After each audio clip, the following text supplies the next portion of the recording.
This is Jean Baptiste from Mini Clinic Runners. So today I'm going to be talking about renal cysts and also bladder cancer. Hope you'll be enjoying and having fun throughout this video. So let's get started. So the content of this video is about renal cysts and bladder cancer. What would I like to talk about renal cysts? Renal cysts that have been classified by radiologists known as Bosniak as classified based on the finding on the CT scan. Has classified into category 1, which is also known as benign simple benign cyst with strong features on CT scan. So he has found that the wall of that cyst is a hair thin wall, just as if there is no wall. As you can see on this image, this is what it called hair thin wall. As you can see, the wall of this cyst, the wall of this one, and the wall of this one, the wall of this one is different. So this is the what we call hair thin wall on benign cyst. Also classified based on the features of how septic look, classification, and the solid component of it. So in the first or category, we do not have all those septic classification, solid components, and tumor do not enhance. So in category 2, there is cystic region with strong features, few hairline, thin septa, the hairline thin septa, perceived enhancement may be present, but no measurable enhancement, and the tumor is less than 2 centimeters. This is the tumor that I put into category 2 with some septa, as you can see, and some perceived enhancement, kind of them.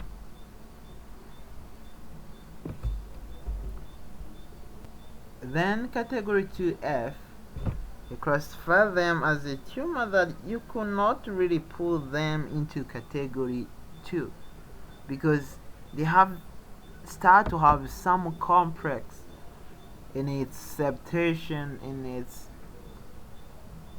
wall.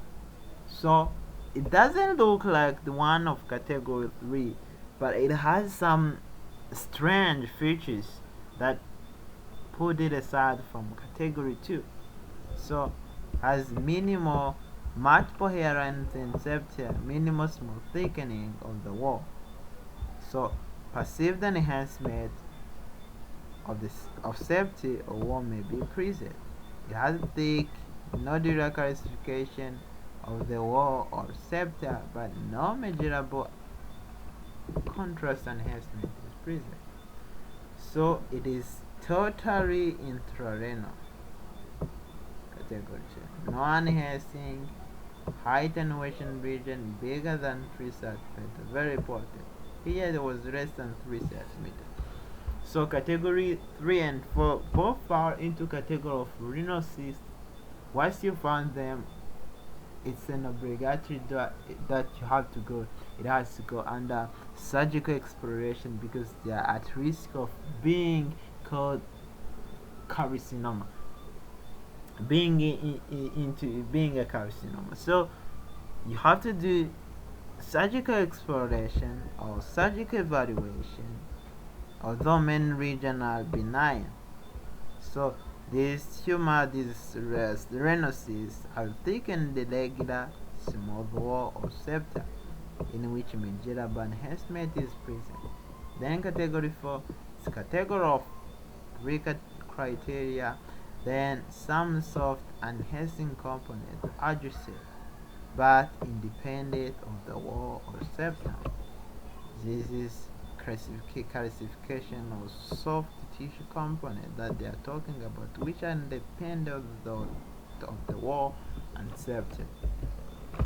So What is smaller renal masses?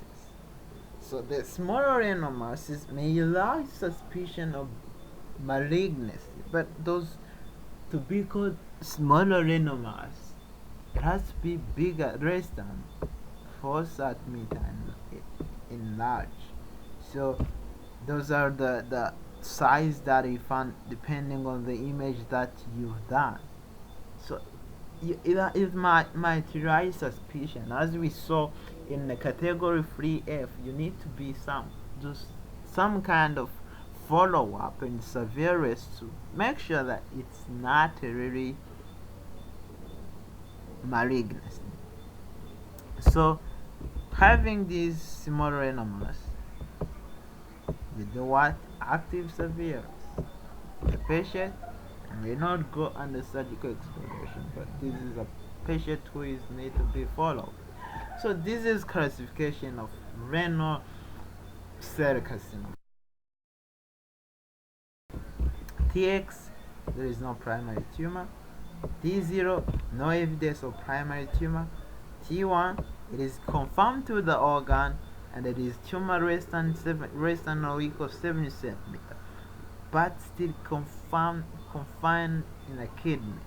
It can be classified into T1A, which is between 4 centimeter, less than or equal 4 centimeter, or it might also be T1B. It is when it is between 4 centimeters to 7 centimeters. So, what is T2 then?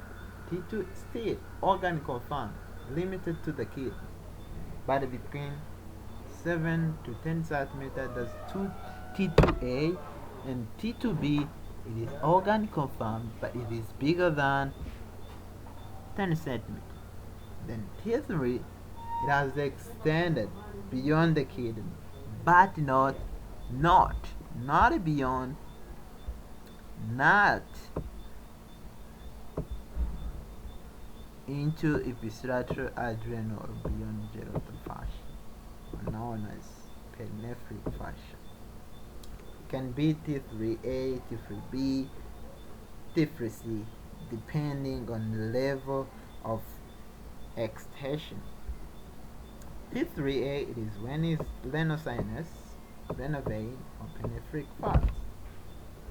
T3B, has extended to inferior vena cava. Those because they tend to have a feature of snake like, may even extend into the heart, into the right atrium. So it has extended into inferior vena cava, but still subdiaphragmatic. Then T3B, tumor has grossly extended into subdiaphragmatic inferior vena cava. The T3C, it has went supradiaphragmatic inferior vena cava. It can go into atrium, right atrium, invade the wall of vena cava. So T4, then it just went beyond genital fascia. The impact in the use of this classification is to know the intervention given depending on the stage of the tumor. This is how they classify them that we're not going to go through.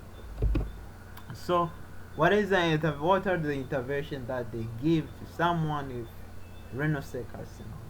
You may give what is known as partial nephrectomy or nephron sparing therapy, but also you can give radical nephrectomy. You give a radical nephrectomy in patient who has T1 renal cell carcinoma patient, but he or she is unsuitable for partial nephrectomy. Then radical nephrectomy is a gold standard treatment for T2 up to T4 renal cell carcinoma. So they can approach this tumor depending on the size and approach and location using laparoscopy. So in case tumor is confirmed to the upper pole or T2 tumors, adenectomy is also necessary.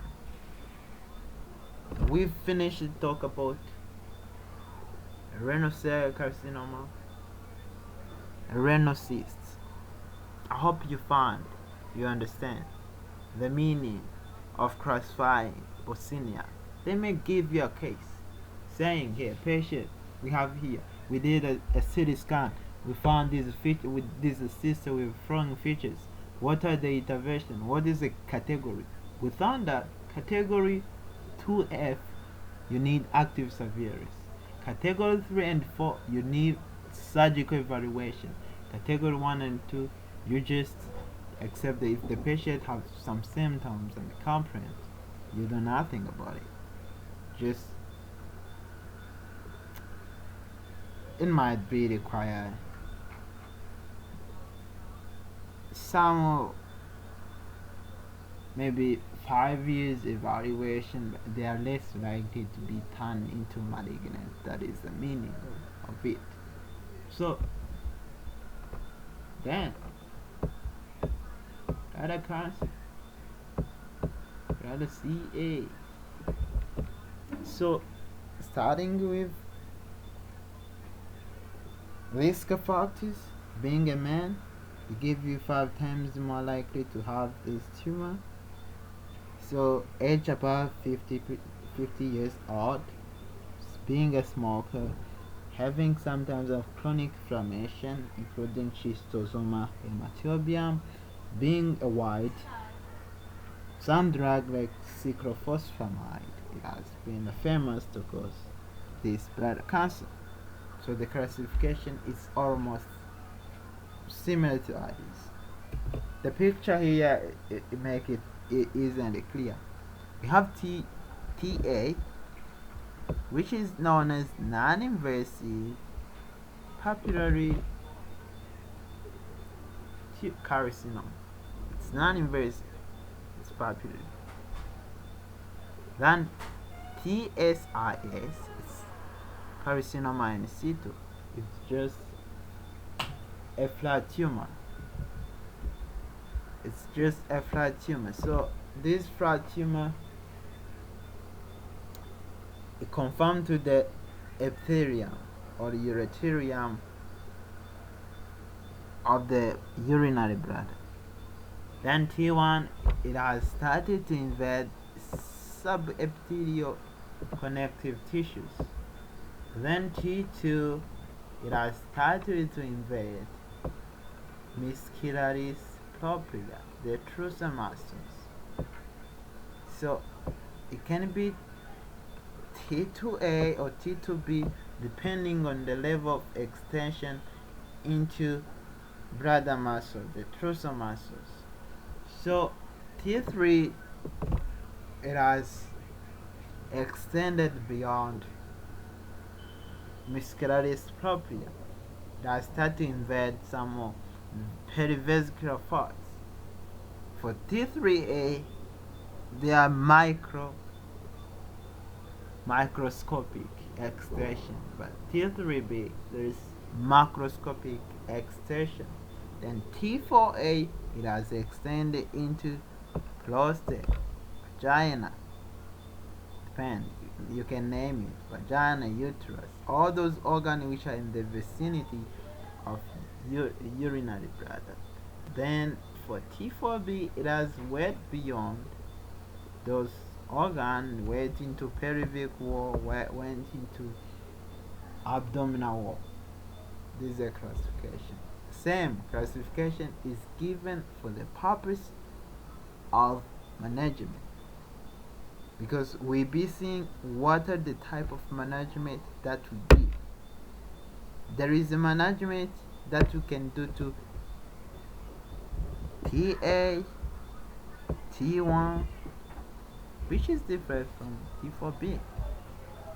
So, but before talking about this, let us mention about some common site of distant metastasis of bladder cancer. So the mnemonic is add back. Have add back our urinary bladder.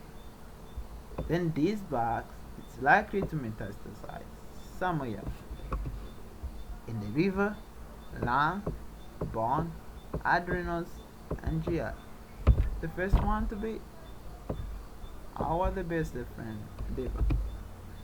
So risk stratification is just to tell you how the findings of particular tumors, it might be more likely to get into aggressive tumor.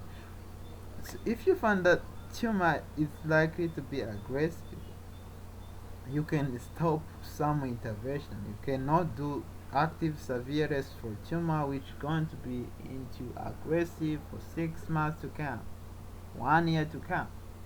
Depending on the risk stratification, you decide the intervention that you're going to give to the patient at the time of diagnosis. So this is treatment option that they provide to someone.